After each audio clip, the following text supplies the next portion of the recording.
नमस्कार, स्वागत है आप सभी का एक बार फिर से हमारे चैनल में। दोस्तों, कोरोना वायरस ने किस तरह से पूरे देश में तबाही मचाई है, यकीन मानिए मैं खुद पर्सनली कह रहा हूँ, अगर आंख में मूंद लूँ ना तो भी मुझे ये बिल्कुल भी एहसास नहीं होता है कि कोरोना वायरस ने तबाही नहीं मचाई या फिर हमारी लाइफ एक बार फिर से नॉर्मल है। लगता है कि अभी भी कोरोना वायरस ने हड़कंप मचा रखा है, हमें फिर एक बार फिर से घर में बंद होने का डर लगता है। लेकिन इसी बीच दोस्तों एक ऐसा आंकड़ा निकल कर आ रहा है जिसे देखने के बाद आप सभी को दोस्तों पता चल पाएगा कि किस तरह से कोरोना वायरस महिलाओं की जगह पुरुषों में और पुरुषों की जगह महिलाओं को एक दूसरे से दोस्तों अलग तरह से प्रभावित कर रहा है। अच्छा, आप ये वीडियो देख रहे हैं तो यकीन मानिए हमें नहीं पता है आप पुरुष हैं या फिर महिला, इसलिए आप कमेंट करके बताइए कि आप पुरुष हैं या फिर महिला और आपकी एज कितनी है। तो चलिए बात करते हैं कि किस तरह से कोरोना वायरस पर नई स्टडी सामने आई है। कोरोना की पहली लहर के मुकाबले दूसरी लहर में कम रही है अस्पताल में भर्ती पुरुषों की संख्या, ये स्टडी में हुआ है खुलासा।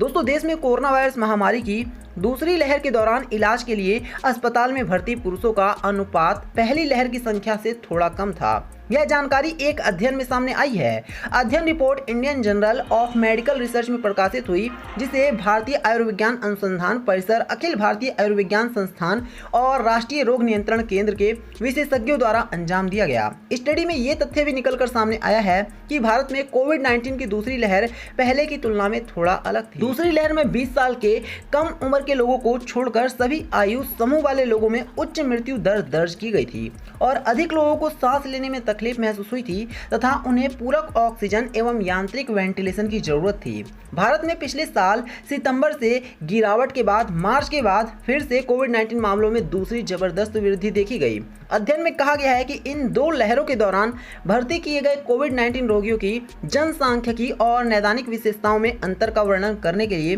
कोविड-19 के लिए राष्ट्रीय क्लिनिकल रजिस्ट्री के तहत एकत्र किए गए आंकड़ों का विश्लेषण किया गया। और दोस्तों, आंकड़े इतने भयानक हैं कि आपको सुनना ही चाहिए। जी हाँ, अध्ययन में कहा गया कि अस्पताल में भर्ती और पोस्ट कोविड-19 रोगियों की जनसांख्यिकी, नैदानिक उपचार और परिणाम आंकड़ों को पूरे भारत के 41 अस्पतालों के इलेक्ट्रॉनिक डेटा पोर्टल में डाला गया था। इसमें कहा गया कि 1 सितंबर 2020 और 31 जनवरी 2021 के बीच और 1 फरवरी से 11 मई 2021 के बीच नामांकित मरीज इन दो लहरों के प्रतिभागियों में शामिल थे। और दोस्तों, इसमें खास खुलासा ये हुआ है कि इसमें पुरुषों की संख्या बहुत कम थी, लेकिन जहां महिलाओं की संख्या थी वो दोस्तों बहुत ज़्यादा थी, जिससे पता चलता है कि दूसरी लहर थी जो कोरोना वायरस की, वो पुरुषों को कम प्रभावित कर रही थी, जबकि महिलाओं को इसने बहुत बुरी तरह से क्षति पहुंचाई है। तो यही था वीडियो में। वीडियो को लाइक करिएगा, इसे शेयर करके चैनल को सब्सक्राइब करा। धन्यवाद।